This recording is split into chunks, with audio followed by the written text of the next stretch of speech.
Today, I want us to take things up a notch, a topic that I hold near and dear to my heart. I'm talking about escaping the rat race. It's no secret that most of the people in the middle class often get stuck in the financial trap of working hard only to pay bills. But why? Well, that's because they involve themselves in first-hand middle-class habits that keep people trapped in the rat race, preventing them from pursuing their greater life goals and ambitions. So what are these specific habits? Before we even dive deeper, let's know the rat race is an unending, self-defeating cycle wherein individuals find themselves trapped in an endless pursuit of making ends meet. This analogy likens humans to rats seeking a reward, like cheese in vain. The cycle often involves working long hours in jobs, living paycheck to paycheck, and struggling to break free from financial mediocrity.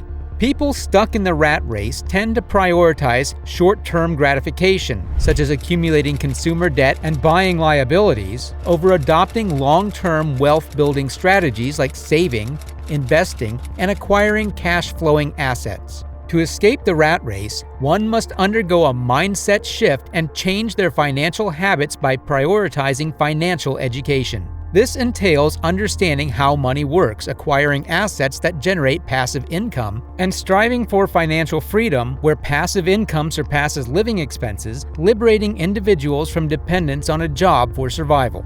But why target the middle class?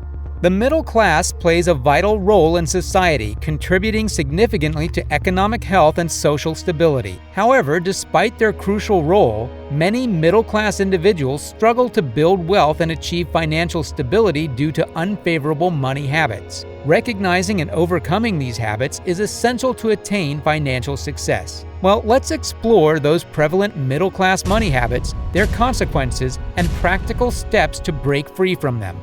One of the most significant errors people commit is settling for less than what they truly deserve in terms of their salary. Frequently, employers pay the bare minimum required to keep their employees, resulting in stagnant wages and minimal pay raises.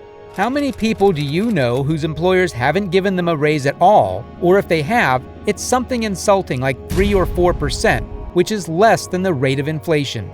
Rather than accepting this as the standard practice, it is crucial to acknowledge one's true worth and engage in open discussions about fair compensation. Exploring opportunities elsewhere may lead to substantial pay increases, such as 10% to 20% compared to the meager 3% to 4% raises often offered by remaining in the same organization.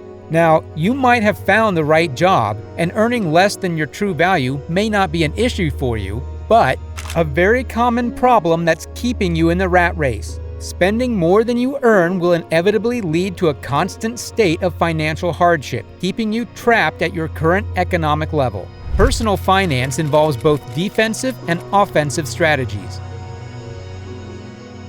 The defensive aspect revolves around not exceeding your income through mindful spending, while the offensive aspect focuses on increasing your income through various means. When individuals encounter a financial windfall, such as a promotion or bonus, they frequently rush to upgrade their car or home. However, this tendency to buy beyond their means can swiftly transform into a financial strain. It is vital to exercise prudence and make well-informed choices by adhering to recommended guidelines for expenses like cars and mortgages. For example, it is advisable to allocate no more than 15% of your annual income towards purchasing a car and to limit mortgage payments along with related costs to no more than 28% of your income. And talking about income, this next rat race habit has made people live from paycheck to paycheck. Don't be surprised to find yourself in this bracket. But before then, hit that subscribe button and like the video as you await to be trapped. I'm talking about the past few years have taught us a valuable lesson. Depending solely on one source of income is highly precarious. The pandemic resulted in millions of job losses, and we are witnessing a repeat with a growing number of layoffs being announced. Relying on a single income stream leaves you vulnerable, as a single incident can disrupt your cash flow completely. It is a common middle-class habit to rely solely on their day job as their only source of income. So what do you need to do?